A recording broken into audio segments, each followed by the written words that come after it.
सभी का आप सभी का मेरे चैनल संस्कृत संज्ञान में बहुत बहुत स्वागत है, अभिनंदन है। आई होप आप सभी लोग स्वस्थ होंगे, मस्त होंगे और अपने एग्ज़ाम की तैयारी अच्छे से कर रहे होंगे।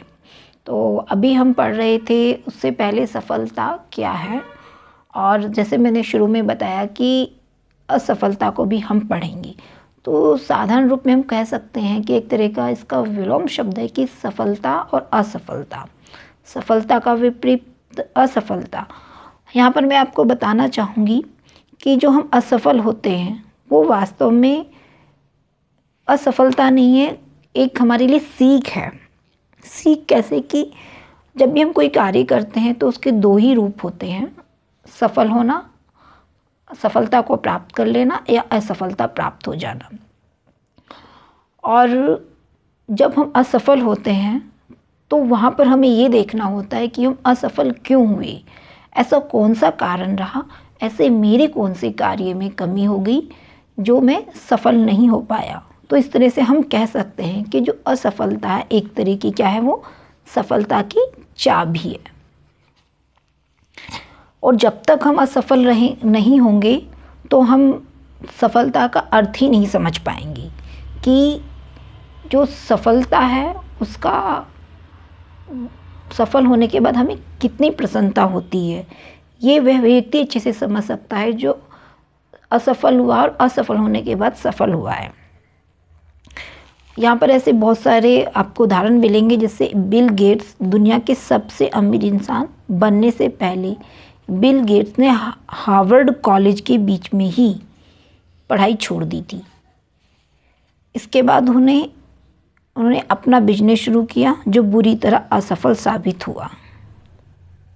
और ये यही कहना चाह रहे हैं कि इसमें बहुत सारे लोगों के आपको उदाहरण मिलेंगे। बिल गेट्स का है, अल्बर्ट आइंस्टीन का है, थॉमस एडिसन है और अमिताभ बच्चन, और भी अन्य बहुत सारे जितने भी यहाँ पर लोग बताए गए हैं वो सारे क्या हैं, असफल व्यक्ति हैं। लेकिन वो सफल हुए हैं। कैसे सफल हुए हैं? वो पहले वो असफल हुए, फिर वो सफल हुए। उन्होंने देखा कि हमें यहाँ पर काम करना चाहिए या यहाँ हमारी कमियाँ हैं उनको दूर करना चाहिए। जैसे यहाँ पर देखो एक उदाहरण उन्होंने बताया अल्बर्ट आइंस्टीन का। 7 साल की उम्र तक पढ़ने में वो सबसे कमज़ोर थे। माँ बाप और टीचर ने उन्हें सबसे सुस्त विद्यार्थी मान लिया था, और पर कई असफलता के बाद वे एक सफल वैज्ञानिक बने। अब जैसे थॉमस एडिसन हैं, उन्होंने बल्ब का आविष्कार किया था, और बल्ब का आविष्कार उन्होंने एक बार में नहीं किया था, 999 बार वो असफल हुए। कितनी बार हुए? 999 बार वो असफल हुए, और फिर उन्हें 1000वें पॉइंट पर जाकर उनको सफलता प्राप्त हुई। तब 1000 प्रयोग करने के बाद, यानी कि 999 प्रयोग करने के बाद 1000 वाले पर आने पर उन्होंने बल्ब का आविष्कार किया। तो इससे हमें क्या पता चलता है कि हम अगर कार्य करने को ठान लेते हैं कि हमें ये करना है और सफल होना है, तो निश्चित रूप से हम उसमें सफल हो ही जाते हैं। आगे हम पढ़ेंगे असफलता के कारण, यानी कि असफलता को प्राप्त करने के कौन कौन से कारक है जो हमारी असफलता में बाधक होते हैं। तो पहला पॉइंट है खतरे उठने से बचाना। खतरे उठने से बचना, यानी कि वो कैसे हम खतरे से बचेंगे। सफलता पाने के लिए सबसे पहले हमें रिस्क लेना पड़ता है, क्योंकि जब तक हम किसी चीज़ को, कार्य को करेंगे नहीं तो हम ये जान ही नहीं पाएंगे कि हम उसमें सफल होंगे या असफल होंगे। तो सबसे पहले हमें क्या करना है, उस कार्य को करने के लिए अंदर से शक्ति उत्पन्न करनी है, खुद को तैयार करना है, तभी हम उसमें सफल हो पाएंगे। अगला है लगातार कोशिश की कमी। अब क्यों हम असफल होते हैं? जब हम प्रयास करना छोड़ देते हैं। कुछ बच्चे ऐसे होते हैं या कुछ व्यक्ति होते हैं कि हम किसी भी, एक साधारण सा आपको उदाहरण दूंगी, जब हम किसी एग्ज़ाम की तैयारी करते हैं गवर्नमेंट जॉब की, तो उसमें ज़रूरी नहीं कि हम एक बार में सफल हो जाएं। कई बार हमारे साथ ऐसा होता है कि हम बार बार एग्ज़ाम देते हैं लेकिन हम सफल नहीं हो पाते हैं, और कभी हम 1 नंबर से रह गए, 2 नंबर से रह गए या 3 नंबर से, ऐसे ही तो कुछ मार्क्स से हम रह जाते हैं। और जब ऐसी स्थिति हो जाती है तो बच्चे के अंदर फ्रस्ट्रेशन हो जाता है, उनमें तनाव हो जाता है। तो वहाँ पर हमें सोचने वाली बात यह है कि जो हम 1-2 नंबर से रह रहे हैं वो हम सफलता के बहुत नज़दीक है। हमें ये सोच के आगे की परीक्षा देनी चाहिए, तैयारी करनी चाहिए कि हम सफलता के बहुत नज़दीक है, अगला प्रयास हम करेंगे और उसमें हम सफल हो जाएंगे। तो एक असफल होने का कारण ये भी सामने आता है कि जब हम प्रयास तो कर रहे हैं लेकिन लगातार नहीं कर रहे हैं या फिर बीच में छोड़ देते हैं, तो इस तरह से एक लगातार कोशिश की कमी हो जाती है। फिर आता है इच्छा तत्काल पूरी करने की चाह। देखो, इच्छा पूरी करने की चाह, यानी कि इसमें कुछ लोग जैसे कार्य शुरू करते हैं तो ये रहता है कि हमने अभी शुरू किया और उसका परिणाम अभी आ जाए। और जब हम ऐसी चाहत के साथ कार्य शुरू करते हैं तो उसमें हमारी कोई प्लानिंग नहीं होती, और जब प्लानिंग नहीं होती है तो हमें सही ट्रैक पे नहीं चल पाते हैं, और जब सही ट्रैक पे हम चल नहीं पाएंगे तो जाहिर सी बात है कि हम उसको सफलता को ही नहीं प्राप्त कर पाएंगे, असफलता का मुंह देखेंगे। तो हमें क्या करना चाहिए, थोड़ा धैर्य धारण करना चाहिए, और कोई भी कार्य करने के लिए हमारे अंदर उतावलापन नहीं होना चाहिए।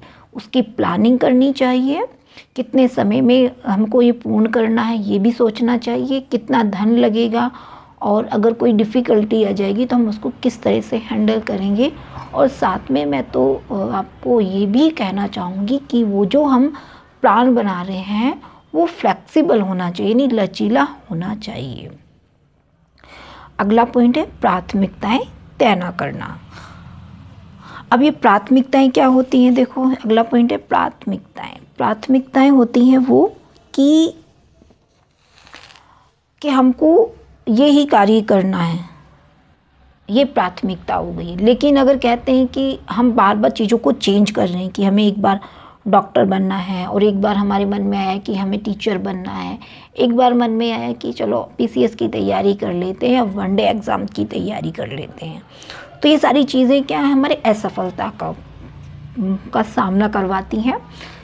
हमें कोई भी कार्य शुरू करने से पहले ये असफलता के बारे हमें कोई भी कार्य शुरू करने से पहले प्राथमिकता तय कर लेनी चाहिए कि हमें ये इस पर कार्य करना है और इतने दिन कार्य करना, और ये हमारी प्लानिंग है। क्योंकि अगर हम अपनी प्राथमिकता ही तय नहीं करेंगे तो इससे हम असफल तो होंगे ही, साथ में हमारा पैसा भी बर्बाद होगा और समय एनर्जी भी वेस्ट होगी। तो हमें क्या करना चाहिए, प्राथमिकता तय नहीं होती है तभी हम असफल होते हैं। शॉर्टकट की तलाश, शॉर्टकट यानी कि एक पॉइंट आपके यहाँ पर, शॉर्टकट की तलाश। शॉर्टकट यानी कि जब भी हम कोई कार्य शुरू करते हैं तो हमारे मन में ये रहता है कि हम हार्ड वर्क ना करें और कोई छोटा रास्ता से हम सफल हो जाएं, या कोई कहने का तात्पर्य ये है कि व्यक्ति हार्ड वर्क करना नहीं चाहता और तुरंत से उसका परिणाम प्राप्त करना। जब हम हार्ड वर्क नहीं करते हैं तो क्या होता है, हमारी आधी अधूरी तैयारी होती है। जैसे मैं आपको एग्ज़ाम के थ्रू से बताना चाहूँगी कि जब आप कोई परीक्षा देने जाते हैं तो आप सोचते हैं कि हम अच्छे मार्क्स लेके आएँ, 60% लेके आएँ या 70% लेके जाएँ, लेकिन वो आते क्यों नहीं हैं? क्योंकि आपने क्या पढ़ा, 2020 से पढ़ा है। जैसे यहाँ पर बहुत सारे विद्यार्थी 2020 से ही तैयारी करते हैं, लेकिन कोई बच्चा आधी पुस्तक से पढ़ रहा है लगातार, तो एक मिनट लाइट चली गई यार।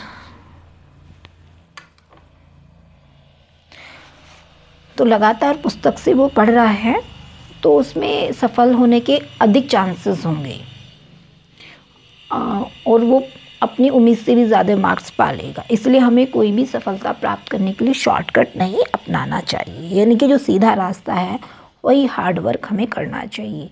अगला पॉइंट आता है स्वार्थ और लालच, यानी कि जब भी हम कोई कार्य स्वार्थ से और लालच से युक्त होकर करते हैं तो उसमें असफल होने की शंका अधिक हो जाती है।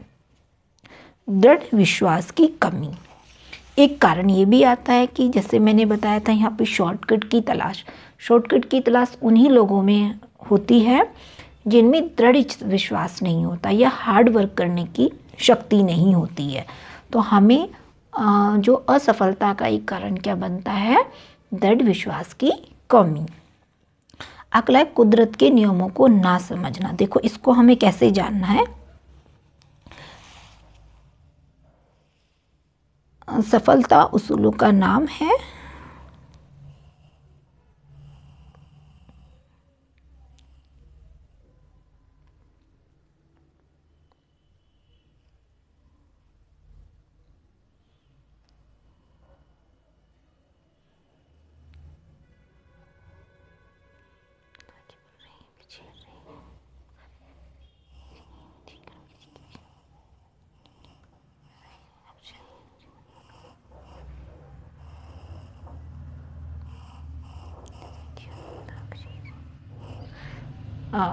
सॉरी ज़रा मुझे कुछ काम आ गया था।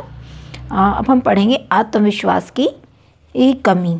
आत्मविश्वास की कमी, जब भी हम कोई कार्य शुरू करते हैं तो हमें विश्वास से पूर्ण होकर कार्य करना चाहिए। जैसे मैंने शुरू में ही कहा था कि हमें पॉजिटिव रहना चाहिए। अगर हम पॉजिटिव नहीं रहेंगे तो क्या होगा, नकारात्मक शक्ति रहेगी, और नकारात्मक शक्ति होगी तो कोई भी हम चाहे कितना भी एनर्जी उसमें लगा लें, पैसा लगा लें या धन लगा लें, तो वहाँ पर हम अपने अंदर जब बार बार आत्मविश्वास की कमी होती है तो उस कार्य को हम 100% नहीं कर पाते, क्योंकि कहीं ना कहीं हमारे मस्तिष्क में और हृदय में ये बात बैठ जाती है कि हम असफल होंगे। और जब ये एक सबसे बड़ा कारण है कि जब भी हम कोई कार्य शुरू करते हैं तो हमें पॉजिटिव थिंकिंग के साथ कार्य करना चाहिए, खुद में आत्मविश्वास होना चाहिए।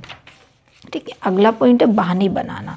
देखो बहाने क्या होते हैं कि जैसे हमें कोई कार्य करना है और या हमको नोट्स तैयार करने हैं, तो उसके लिए हम सोचते हैं कि हमें पास संसाधन हो।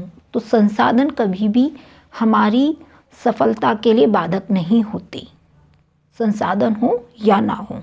हमें केवल मन में ये विश्वास रखना चाहिए कि हम ये कर लेंगे। आत्मविश्वास, जो भी पिछला पॉइंट हम पढ़ के आए थे, तो कहने का तात्पर्य कि व्यक्ति को अपने कार्य के लिए कभी भी बहाने नहीं बनाना चाहिए। ये भी एक असफलता का क्या बन गया कारण, बहाना बनाना कि संसाधन नहीं है, लाइट नहीं है, या पुस्तक नहीं है, या फिर मेरे पास नेट नहीं है। ऐसी ऐसी बहुत सारी चीज़ें हैं जो भी बच्चा या विद्यार्थी बहाना बनाता है, वो असफल हो जाता है।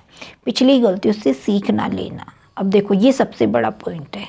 अभी हमने जब उस पिछले पॉइंट में पढ़ा था कि दूसरों की गलतियों से सीखें सफल होने के लिए, एक प्रभावी पॉइंट, और इसमें हम पढ़ रहे हैं असफल क्यों हो रहे हैं, पिछली गलतियों से सीख ना लेना। हमने कोई कार्य शुरू किया और उसमें हम असफल हो गए, और असफल हो गए तो हमको पुनः उस कार्य को शुरू करने से पहले ये देख लेना चाहिए कि कहाँ पर हमसे त्रुटि हुई, कहाँ से हम पर गलती आई, जिस वजह से हम इस कार्य में असफल हो गए। और जो फिर गलतियाँ थी उन पर हमें एक बार अच्छे से कार्य करके फिर दोबारा हमें वही कार्य शुरू करना चाहिए। तो इससे हम क्या होंगे, सफल होंगे। तो एक कारक हमारी असफलता का बनता है कि हम पिछली गलतियों से कुछ भी सीख नहीं लेते और पुनः फिर शुरू कर देते और फिर असफल होते हैं, और असफल होते हैं तो फिर तनाव होता है।